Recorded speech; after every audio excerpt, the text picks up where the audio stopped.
hovoril tú story, že si prišiel sem. Ja som Štefan a robím Council Energy Center, som z Komárna. Som tu 14 rokov a moju manželku som spoznal tuto v Pittsburghu na hokejovom zápase. Bola taká troška náhoda, lebo vylila na mňa pivo a syr, celý som bol zašpinený. No a tak sme sa spolu zoznámili prakticky. A Pišta, ty si zodpovedný v podstate za kvalitu ľadu. Vyrábaš ľad na novom štadióne, na novej aréne. Spomeň si ešte na tú starú Melon Arenu, aký je to rozdiel, a vy ste tu vlastne 2 roky, ako to majú radi hráči a ako sa všetko vôbec zmenilo. A v prvom rade stará arena bola, každý to mal troška radšie, lebo bola stará, tak bola veľmi obľúbená, ale pre nás ako zamestnancov, čo tu pracujeme a prerábame ľad a dávame pozor na ľad, je to trošku ľahšie, lebo na starom štadióne bola olympijská miera.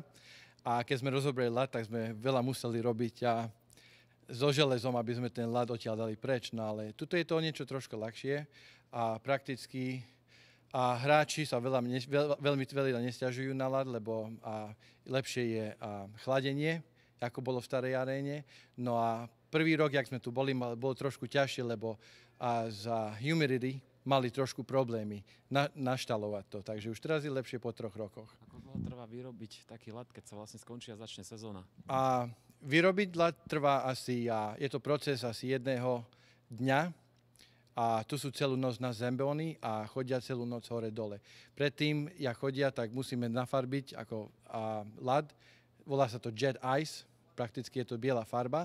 No a my namalujeme všetky čiary a logá namalujeme, no a potom dajú na to peknú vrstvu čistej vody, no a celú noc potom chodia zo zembóny. A musí to byť asi toľko veľa, koľko to je 1,5 cm. A skúsenosti s nejakými slovenskými a českými hráčmi, že ti nadávajú, že Pišta ten ľad je na hovno alebo niečo podobné? Nie, ešte také sa nestalo ešte ani raz. Hej, zatiaľ všetci boli v poriadku. A máš také zábavné story s našimi hráčmi, keď tu chodia Slováci alebo Češi? Velice nie, lebo veľa s nimi styku nie som, lebo ak hneď oni prídu, tak oni idú do šatne. No ale keď tu bol Miro Šatan, tak som mal možnosť sa trošku s ním porozprávať. Takisto som sa mal možnosť rozprávať s Marianom Hosom a s jeho rodičmi trošku, no ale veľa toho času na rozprávanie není, lebo oni sú velice zaneprázdnení, takže... Nie si prekvapený, že Pišta Slovadín tu robí ľad? Zdeno bol troška prekvapený, hovorí, že čo tu robíš? Keď som ho stretol prvýkrát, no ale, jak som povedal, veľa času nemal, lebo išla celá skupina hráčov do šatne, takže veľa času toho nemal, aby rozprával. No, ty máš skúsenosti aj so spevákmi. Pre vás si hovoril, spomínal si Lady Gaga. Za akú dlhú dobu dokážete zakryť ľad a aké máš spomienky teraz na nejakých spevákov skupiny? Je to velice fantastické tu robiť, lebo za každým, jak prerábame, tak všetci interpreti prídu a asi 3-4 hodiny pred koncertom a my prakticky im robíme šatne.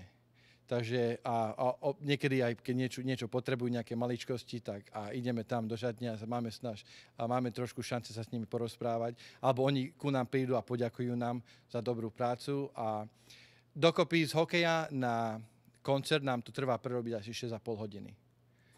Zakryť ľad, dať dole mantinely, sklá a urobiť stage. Teraz sa hovorí ešte o Jaromirovi Jagrovi, že tu je. Máš nejaké skúsenosti s jeho nočnými tréningmi, alebo sa povráva, že tu dokonca aj spáva na štadióne?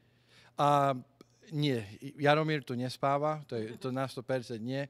A odkedy odišiel od Pittsburghu, tak neviem prečo, ale velice tu nie je obľúbený. Takže...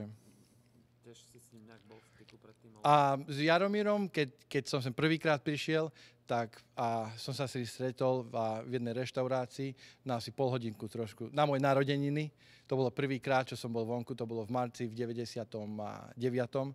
A trošku som sa s ním porozprával, ale to bolo mimo štadiónu. A máš to nejaké zábavné spomienky alebo nejaký príbeh, čokoľvek?